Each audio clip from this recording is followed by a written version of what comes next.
How do we progress during periods of uncertainty amidst the major global shifts and local challenges we are all experiencing?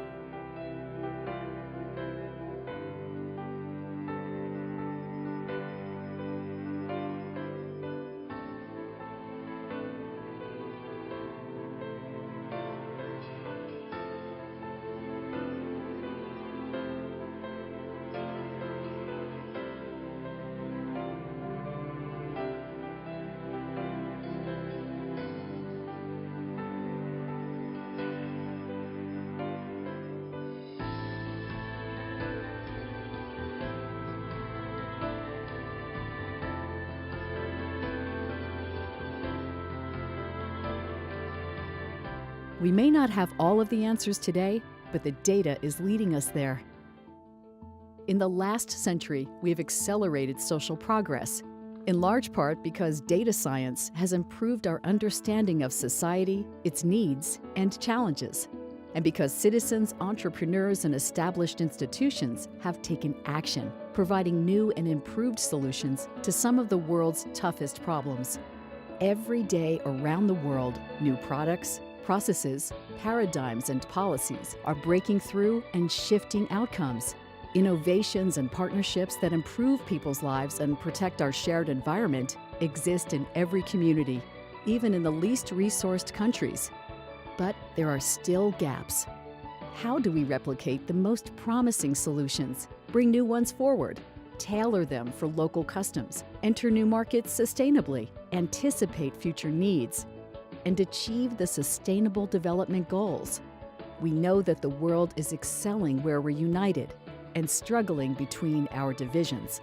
We can't overcome barriers to scale and reach the last mile individually nor with money alone. Getting richer won't solve the world's challenges. We need new ways to measure and achieve success that includes social and environmental outcomes in addition to GDP. GDP has defined and shaped our lives for the last 80 years. And today I want to talk about a different way to measure the success of countries, a different way to define and shape our lives for the next 80 years. By discovering what works and learning from countries overperforming on the Social Progress Index, we can identify the truly game-changing programs, policies, and practical solutions that address basic human needs, establish a foundation of well-being, and create opportunities for people to reach their full potential in sustainable, inclusive, collaborative, and innovative ways. What Works is designed to advance social progress, and there's no better place than Iceland to be immersed in that kind of success. Their social and environmental leadership shows there is more than one path to social progress. GDP is not destiny, and neither are the challenges we face today. The same ingenuity and collaboration that brought us this far will see us through future periods of uncertainty. Let's design the world we want.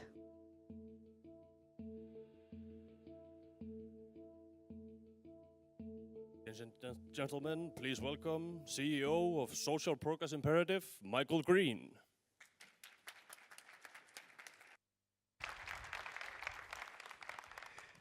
Good morning, ladies and gentlemen. Welcome to Iceland. Welcome to Reykjavik. Welcome to Harpa. Welcome to What Works 2017. Please. It's so great that you joined us here today. Particular welcome to the Prime Minister of Iceland and also to the Minister of Tourism. Welcome also to you distinguished guests who have come from every continent of the planet to come and join this discussion. Thank you so much. Let me begin with the most immediate issues, which is housekeeping issues. I believe there are no scheduled tests to the fire alarm system, and as a general rule, I advise you that if you see me running, run as well. There is an app to guide us through the conference. It's on the website, which is mentioned at the bottom of your schedule here. You can download the app on guidebook.com. On the App Store, the passphrase is What Works 2017, all one word. Just connect and you get all the conference information, the bios, and most importantly, you can connect to one another. So come and join us there. I also must warn you, you're being graphically recorded on video, but also critically with our graphic artist, Michelle Royal, at the back there, who has got her boards there. So if you want to be captured, immortalized by Michelle in pictures and writing, say something particularly provocative, wear a particularly provocative hat, or something to make sure she captures your remarks and immortalizes your contribution. And then the final housekeeping piece is to let you know that dinner tonight is at the Whaling Museum. A question people often ask me is, why Iceland? And sadly, in this room, we can't see the view, so I can't give my immediate answer, which is showing people the beautiful scene outside. As many of you have come here and had a chance to go around and visit and see this amazing, beautiful country. But there's another critically beautiful story about Iceland.